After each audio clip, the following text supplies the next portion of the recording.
Alright, welcome back. In this video, we're going to talk about the First Amendment, freedom of religion.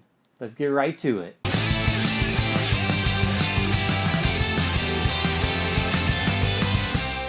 So the First Amendment begins by saying, Congress shall make no law concerning an establishment of religion or prohibiting the free exercise thereof. That's it. That's everything it says about religion. So what you notice there is there's two different parts to this. There's first saying that Congress will make no law concerning an establishment of religion. That's known as the Establishment Clause. We're going to focus on that part first. So what this is here saying is exactly that. Congress can't set up an official religion for the United States. Where we get into more gray areas is, well, can it use government policies that would support a particular religion or another? Or on the other hand, harm the efforts of a particular religious group? And the answer to both of those questions is no. So with the Establishment Clause, Congress cannot make an official religion, nor can they give preferential treatment to religions, nor can they inhibit or harm the efforts of any specific religion or religion more broadly categorized. Now we have a Supreme Court case, it's one of your required ones, Engle versus Ital. And what this case did, again, you get all the story and the facts and details and the majority opinion, dissent, all that in the other video. But what happened in Engle versus Ital is that they essentially reminded us about the Establishment Clause. The issue was school prayer. So you have a local government in the state of New York, and they had a non-denominational prayer that they wanted students to say at the beginning of the school day. And the Supreme Court said, no, that violates the Establishment Clause, because it is giving this preference towards religious belief. Even though that prayer was non-denominational, it still violated the Establishment Clause. So we see here that the Establishment Clause is used to limit the government's power, and in particular, most of the time it prevents them from giving preference or help to a specific religion.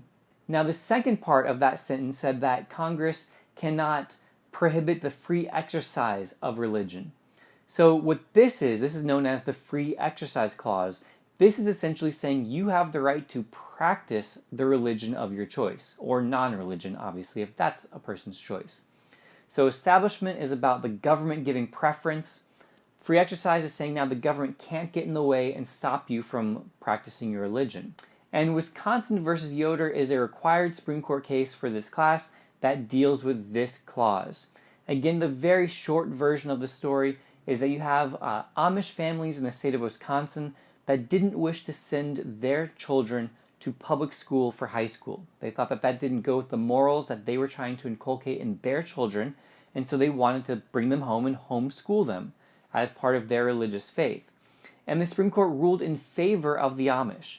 They said that essentially they do have that right to practice their religion as they wish, even if that means not sending their children to school, even though Wisconsin had a law saying you had to send your children to high school.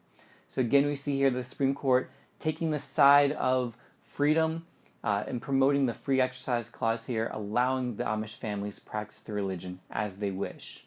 From those two cases, you might already be getting the sense that this one could be very controversial.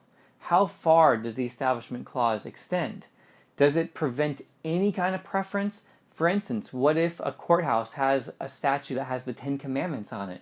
Does that violate the Establishment Clause? What about our money that says, "In God we trust"? The session of Congress opens with a prayer. Do these things violate the Establishment Clause? What about the Pledge of Allegiance, which says one nation under God? Are all religious practices going to be protected? And we have a number of Supreme Court cases. These are not required, but these are things that you may discuss a little bit further in classes, and we definitely will. So again, we have a lot of interesting questions to consider when it comes to the First Amendment. Till next time, this has been a LaMoney production. Alright guys, thanks again for watching this video. If it helped, do me a favor, hit that like button. If you have like just a half a second, just hit that like button for me. Subscribe if you haven't already. I'll see you guys next time.